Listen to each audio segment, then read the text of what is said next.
Apple has officially announced it is adding video to the Apple Podcast Player. Netflix, Hulu, and CNN are continuing to strike deals to bring more podcasts onto their streaming services, and Amazon has launched its first digital marketplace for one of your favorite podcasts. All of this and much more in this edition of the Podcast Industry Brief. Let's kick things off with the hottest piece of podcast news, which is that Apple has introduced new video podcast experience on to Apple Podcasts, right? This is something that shouldn't surprise most of us, right? We've seen this coming for quite a while, but it's officially here. As of today, it is currently in beta, but I'm sure it's going to be rolling out sometime here in the near spring, right? So what are we going to be able to do? You'll be able to seamlessly transition from listening to your audio podcast to watching it in a video version. From a creator side, one of the cool features that they're rolling out also is the ability and the support for dynamic ad placements for video ads, right? This is something we haven't really seen on any other platform. It's probably rolling out on Spotify very soon, but we haven't seen anyone officially do it as of today. So I'm very stoked to see how that plays with our favorite podcast hosting services. And we'll just have to keep our eye on it. Our second piece of news is kind of this idea of redefining what podcasts are, right? I've seen a lot of talk recently of, are podcasts actually dead, and are we just in an era of shows? Something that we saw at the beginning of the year was Netflix signing some licensing deals to bring over a bunch of video versions of podcasts, pre-existing podcasts, onto their platform, right? But the audio versions of those shows still exist on your favorite players. However, their first exclusive podcast, which is the Pete Davidson Show, just launched, and it's exclusively on Netflix. There's only a video version of it. I have a hard time calling this actually a podcast because, well, I think that audio is an important part, right, of the podcast platform. And so we're seeing this kind of shift, right, of like what actually constitutes a podcast. In a similar vein to the Netflix stuff, Hulu is also starting to sign some licensing deals. Specifically, this one is with Headgum, and they're bringing over We're Here to Help, which is Jake Johnson and Gareth Reynolds' podcast. So as far as I can tell, only the video version is being put on Hulu. The audio will still remain on your favorite podcast platforms and continuing to release on your favorite podcast platforms. Now, this isn't the first podcast that I know exists on Hulu. In fact, I'm a Only Murders in the Building fan, and that podcast also exists in video version on the Hulu platform, which was kind of interesting to watch. So again, we're seeing kind of this transition of like putting video podcasts, taking them essentially off of somewhere like YouTube and putting them on these paid services. Again, in that same vein, CNN is also doing some licensing deals. This one looks like it's with Lemonada Media, and they're bringing some video podcasts onto whatever CNN streaming app exists. I didn't even know that existed. But you can see here a bunch of podcasts are coming over here as well. Again, if we scroll down in this article, you'll see that it's exclusively just for video rights. Okay, so the video is going to live on CNN, but the audio versions appear to still be existing on all of our favorite podcast players. This all leads really nicely into this article from the Times about podcasts are dead. It's all about video now. They talk a lot about the Golden Globes and how most of the shows that were nominated for Golden Globes are very video forward shows. And so we're just kind of in this period right now of transitioning in podcasting, right? What constitutes a podcast? What constitutes a show? All of these different things. And so we're still trying to figure it out. There's very strong opinions on both sides. I'm someone, I think more the merrier, right? I believe in video, audio, and text, right? I think that your podcast should exist in all three forms, and then the audience can enjoy it however they want. So that's my stance on it, things personally. But again, like we saw with the Pete Davidson stuff, that's exclusively in video format, right? Can that be a podcast? In my book, no. But we'll see. We'll see how things shake out here in the next, I probably would guess, a year. We're still going to be talking about these things and seeing how the podcast platforms and just experience has evolved. Jumping over to our next story, Substack is joining the ranks of your favorite social media platforms that are creating a TV app, right? If you don't know what Substack is, it's primarily an email newsletter app. However, in recent years, they've started rolling out video support, live streaming support, and those types of things. And so it's quickly evolved into much more than just sending out email newsletters.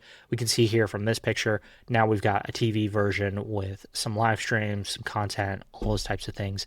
It's going to be really interesting to see how this plays out. A lot of the stats are there, right, to show that people are using their smart televisions more and more to consume content like YouTube. And so I won't be surprised if this is successful. Also won't be totally surprised if it completely backfires on them. we'll see. Moving right along here, we're going to take a look at what Amazon is doing. So they just rolled out their collaboration with the New Heights podcast, aka Jason and Travis Kelce, right? They opened Kelce's Clubhouse, which is primarily like their merch. However, the way that they're embedding some of like the videos and things like that onto the platform is kind of interesting. So I actually pulled it up here for us to take a look at. And yeah, I mean, you can see, right? It just looks like a general merch store. We continue to scroll, right? Their book. You can see here, we can watch new episodes on the Amazon platform. Not surprised by that, right? I won't be surprised if Amazon starts to get into a similar vein of what Netflix and Hulu and all these other platforms are starting to do, bringing more podcasts to their platform. We got clips, ads for other products that Amazon is doing, Audible, the Harry Potter series, and again, more clothes. So kind of an interesting thing. I'll be interested to see if there are other podcasts that they start rolling out similar looking pages for them, but just something to keep your eye on. The last piece of big news we're going to cover is that Podcast Movement is bringing Evolutions to South by Southwest. They've started announcing their talent lineup, but it looks like they're doing this in prediction with Sounds Profitable. Sounds Profitable, if you're not familiar, does a lot of behind the scenes stuff, looking at podcast stats and putting out a yearly report of kind of the trends, right, that's happening inside of podcasting. I've been to a couple Podcast Movement events. A lot of it tends to be where the space is going. They bring in great speakers. If we jump over to their socials, you can see they've been announcing a bunch of speakers to come. Maya Hawke's going to be there. They have some people from iHeartRadio. They've got people from Spotify going to be talking at this event, Acast, SiriusXM. So, I mean, definitely it's one of those things. If you want to know where podcasting is going, how to be involved, those types of things, it's definitely worth checking out. And if you're going to be at South by Southwest, might as well stop by. Next up, let's get into some tool news, okay? First and foremost, Spotify is claiming that it wants to make it easier for video podcasters to earn on the Spotify platform. As we scroll down here, the number one way they're doing this is by reducing the numbers you need, right, in order to join the Spotify Partner Program. So instead of 2,000 monthly listeners that are engaged, you just need 1,000. Instead of 10,000 hours of consumed content, you just need 2,000 hours of consumed content, and instead of 12 published episodes, you just need 3, and that's your all-time thing. Additionally to that, if you're somebody who doesn't want to host on Spotify for Creators, they have partnered with Acast, Audioboom, Libsyn, Omni, and Podigy, and so you'll be able to host your video there, send it to Spotify, and still qualify for monetization on Spotify. Well, I'm happy about this, right? I think it's definitely awesome that Spotify wants to get more people monetized. I'm always hesitant because Spotify does not have a good track record of paying its creatives, right? We've seen and heard for years that musicians are not getting paid enough on these platforms for thousands and thousands of streams. So even for us little guys who are just barely meeting those thresholds, right? I don't anticipate that this is all of a sudden going to pay all of our bills, but it is nice to know that the quicker we can start making money off our shows, the better.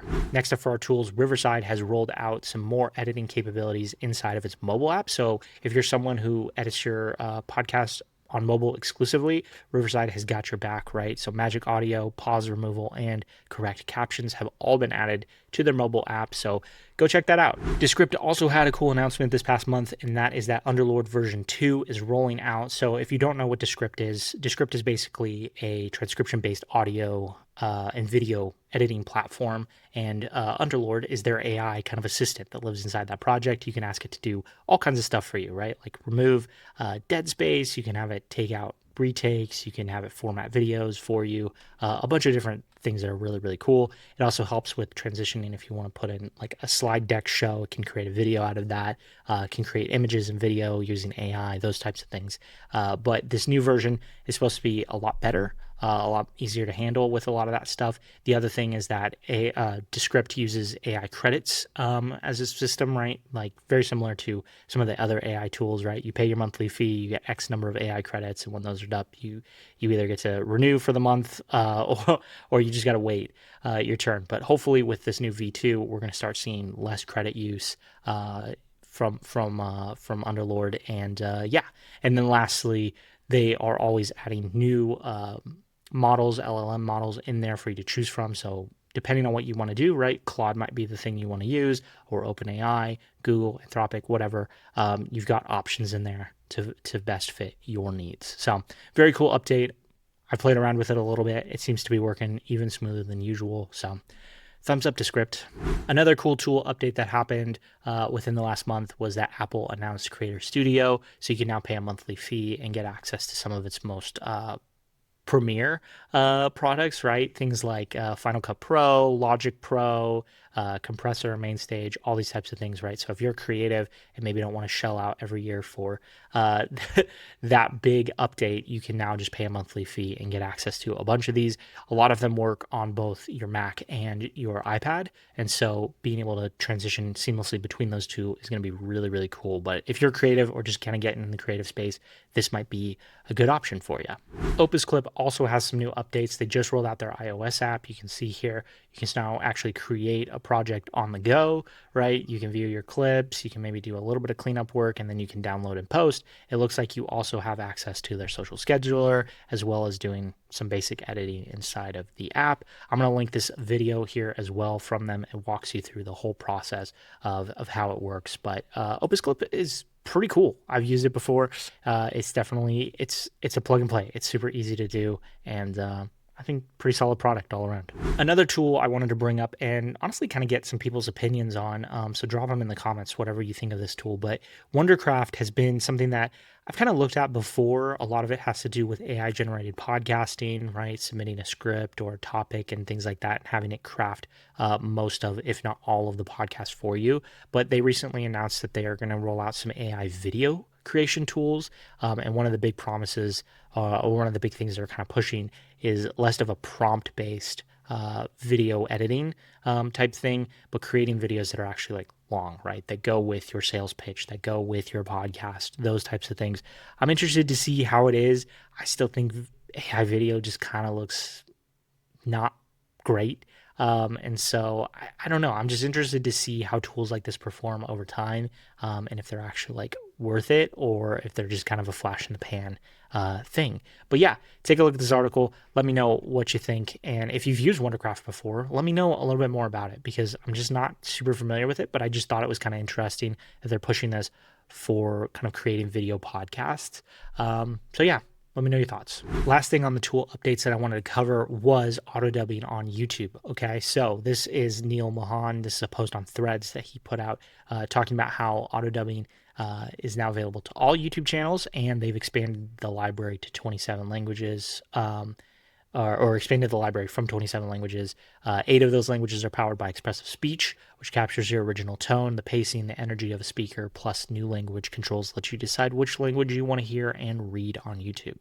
Now, if you don't know what auto dubbing is, basically it's the ability to take a piece of content like this that you're listening to, watching, and hear it in your own native tongue, right? So if we wanted this to be in French, we could put it in French, we could put it in Arabic, etc., etc., etc.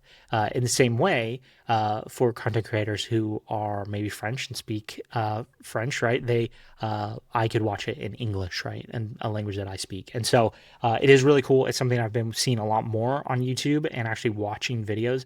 One of the cool things is some of the languages also will adjust the lips so they match a little bit closer. And so it just feels very native. It's still very obvious that it is translated, and it says very clearly on the screen it's translated into whatever language. But I do think it's a really cool opportunity to reach a wider audience. And so I think we're going to see a lot more of this from products here very, very soon.